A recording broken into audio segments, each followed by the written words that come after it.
Hello students, आप सभी का स्वागत है आपके अपने YouTube channel home science mentor पर। आज हम अपने इस वीडियो में आरडीए चार्ट जो है उसे कवर करेंगे। आरडीए की फुल फॉर्म होती है रिकमेंडेड डाइटरी अलाउंसेस 2020। देखिए ये जो है ये 2020 में अपडेट किया गया था। तो हम ये जो 2020 है यहीं से आपके एग्ज़ाम में क्वेश्चन पूछे जाते हैं, क्योंकि यही लास्ट टाइम का इसमें अपडेट किया गया है। तो ये आपके सभी एग्ज़ाम के लिए मोस्ट इम्पॉर्टेंट है, चाहे वो टीजीटी हो, पीजीटी हो, आगे आने वाले एलटी, जीआईसी या फिर यूजीसी नेट के जो एग्ज़ाम होते हैं उसमें हर बार आपसे एग्ज़ाम में क्वेश्चन पूछे जाते हैं। और ये आपके लिए मोस्ट इम्पोर्टेंट टॉपिक हो जाता है, जहाँ से आपको एग्ज़ाम में क्वेश्चन 100% देखने को मिलेगा। तो चलिए इसे शुरू करते हैं। ये यहाँ पर समरी ऑफ ईएआर है, जिसमें कि secondary, moderate and heavy work को कितनी एनर्जी की ज़रूरत होती है वो आपको ईएआर में पढ़ना होता है। और बाकी जो मोस्ट इम्पोर्टेंट है वो ये होता है RDA mean summary of RDA की मोस्ट इम्पोर्टेंट है, क्योंकि यहाँ से एग्ज़ाम में डायरेक्ट ही क्वेश्चन पूछे जाते हैं। संबंधित फुल फॉर्म दी गई हैं, इसे हम पढ़ लेते हैं। देखिए आरडीए की फुल फॉर्म होती है रिकमेंडेड डाइटरी अलाउंसेस। साथ ही आईसीएमआर की फुल फॉर्म भी याद रखनी है, Indian council of medical research, NIN national institute of nutrition, EAR estimated average requirement. और इसे किस मिनिस्ट्री ने लागू किया है, यानी आरडीए को किस मिनिस्ट्री के द्वारा लागू किया गया है, वो है health and family welfare ministry. देखिए यहाँ पर आपको कुछ और नाम दिए गए हैं, जिसमें कि बताया गया है आरडीए को बनाने के लिए किन किन संस्थाओं ने काम किया है। तो यहाँ से आपके फुल फॉर्म भी पूछी जा सकती है और इनके नाम भी पूछे जा सकते हैं। तो याद रखना है NNMB means national nutrition monitoring bureau, NFHS national family health survey, IAP Indian academy of paediatrics, WHO world health organisation. तो इन चार जो संस्थाएं हैं, इन चारों ने आरडीए को बनाने के लिए सहयोग दिया है। तो इनके नाम आपको याद रखने हैं। देखिए इसके बाद जो मोस्ट इम्पोर्टेंट है उसे हमने यहाँ पर डिटेल में बताया है। देखिए जैसे कि है संदर्भित उम्र क्या है। तो देखिए जो पहला है, ये जो अपडेट किए गए हैं ना, इसे आपको ज़रूर ध्यान रखना है। जैसे कि पहला जो आरडीए था, इससे पहले वाला वो आया था 1989 में, जिसके अंदर जो संदर्भित उम्र है वो बताई गई थी 20 से लेकर 39 ईयर तक।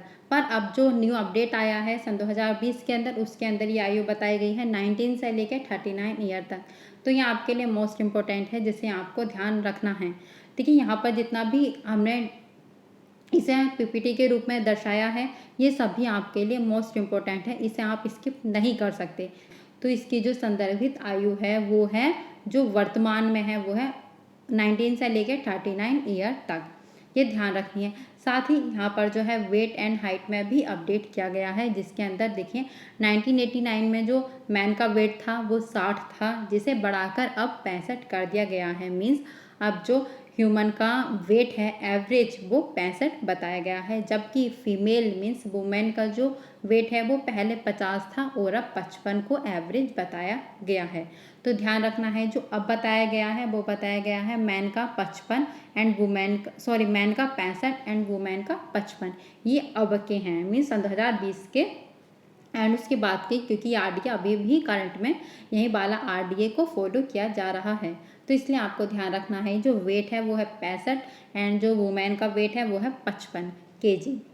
ठीक है, साथ ही आपको यहाँ पर हाइट भी ध्यान रखनी है। पहले मैन की हाइट कितनी थी और वुमेन की हाइट कितनी थी। देखिए पहले थी 167.64 सेंटीमीटर, पर अब जो न्यू आरडीए के अकॉर्डिंग मैन की हाइट है वो है 172.72 सेंटीमीटर एंड जो वुमेन की हाइट है अब वो है 160.2 सेंटीमीटर। मीन्स इतनी वुमेन की एवरेज हाइट है। तो ये सभी जो हैं ये सभी आपको लर्न करने हैं। साथ ही देखिए आप यहाँ पर जो रेफरेंस बॉडी वेट है पीपीटी में, पीडीएफ में आपको यहाँ पर लिखा मिल जाएगा, तो आप इसे देख सकते हो। देखिए यहाँ पर आपको जो है वो बॉडी वेट का नीचे लास्ट में बताया गया है, बाकी आप इसे पढ़ सकते हैं। फिर यहाँ पर देखिए जो BMR है वो PAL के अनुसार इसमें भी कुछ अपडेट किए गए हैं, कुछ चेंजेस किए गए हैं, जिसमें कि मेल के अंदर जो है 10% की कमी आती है, जबकि फीमेल के अंदर 9% की कमी आती है। आपसे डायरेक्ट पूछ लिया जा सकता है कि BMR के अकॉर्डिंग फीमेल में कितने प्रतिशत की कमी आएगी, तो बताएंगे आप 9% की, जबकि मेल में जो है 10% की कमी की गई है। तो ये सभी आपको ध्यान रखने हैं। तो यहाँ पर आपको जो है एनर्जी रिक्वायरमेंट बताई गई है, एक मैन को, वुमेन को, इन्फेंट को, चाइल्ड को, बॉय गर्ल को कितनी कितनी एनर्जी पर डे के हिसाब से लेनी होती है। तो यहाँ पर आपको प्रतिदिन के हिसाब से एनर्जी बताई गई है। देखिए, जिसके अंदर की हमने मैन को 3 कैटेगरी में बांटा है, secondary, moderate and heavy, means साधारण श्रम, मध्यम श्रम एंड अत्यधिक श्रम। तो देखिए, जो सेकेंडरी वर्क करते हैं मैन, उन्हें 1110 किलो कैलोरी एनर्जी की प्रतिदिन आवश्यकता होती है, जबकि जो मध्यम काम करते हैं उन्हें 2710 प्रति डे के हिसाब से कैलोरी की आवश्यकता होती है, जबकि जो हैवी कार्य करते हैं उन्हें 3470 किलो कैलोरी प्रतिदिन के हिसाब से आवश्यकता होती है। उसी प्रकार जो वीमेन होती हैं उन्हें secondary, moderate, heavy and pregnancy women and lactation women के रूप में डिवाइड किया गया है। तो जो साधारण महिलाएं होती हैं उन्हें 1660 किलो कैलोरी की आवश्यकता होती है, जबकि जो मध्यम वर्गीय महिलाएं होती हैं उन्हें 2130 किलो कैलोरी की आवश्यकता होती है, जबकि जो हैवी वर्ग वुमेन होती हैं उन्हें 2720 किलो कैलोरी की आवश्यकता होती है। अगर कोई महिला प्रेग्नेंट है तो उन्हें प्लस 350 किलो कैलोरी की अधिक मात्रा में आवश्यकता होती है। देखिए कैसे, अगर कोई साधारण श्रम वाली महिला है तो उसे अपनी 1660 किलो कैलोरी में प्लस 350 किलो कैलोरी एनर्जी ज़्यादा लेनी होगी। उसी प्रकार अगर कोई हैवी महिला है तो उन्हें 2720 किलो कैलोरी में प्लस 350 कैलोरी ज़्यादा लेनी होगी, वो भी प्रतिदिन के हिसाब से। तो देखें आप, यहाँ पर एक चीज़ और बताई गई है, अगर कोई प्रेग्नेंट लेडी है तो उसका बॉडी वेट कितना बढ़ सकता है, तो उसका बॉडी वेट 10 किलो बढ़ सकता है। तो मैन का बॉडी वेट होता है 65, वीमेन का होता है 55 और प्रेगनेंसी के टाइम पर 10 किलोग्राम बढ़ जाता है। तो टोटल प्रेगनेंसी के टाइम पर महिला का वजन 65 किलोग्राम हो जाता है। ठीक है, तो यहाँ पर क्या है, यहाँ पर आपको वीमेन के बारे में बताया गया है।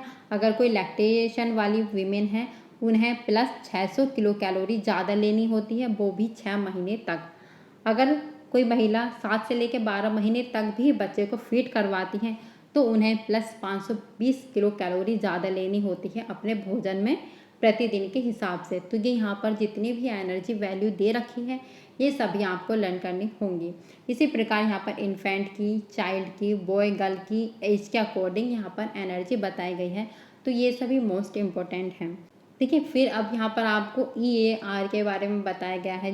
देखिए, फास्फोरस की 1000 मिलीग्राम प्रतिदिन मात्रा लेनी होती है, सोडियम की 2000 मिलीग्राम, जबकि पोटेशियम की 3500 मिलीग्राम, कॉपर की 2 मिलीग्राम, मैग्नीज की 4 मिलीग्राम, क्रोमियम 50 म्यूग्राम, सेलेनियम 40 म्यूग्राम, इसे हम म्यूग्राम कहते हैं। आपको ये वीडियो कैसी लगी आप हमें कमेंट करके ज़रूर बताइए। मिलते हैं आपसे अगले वीडियो में। आज के लिए इतना ही, धन्यवाद।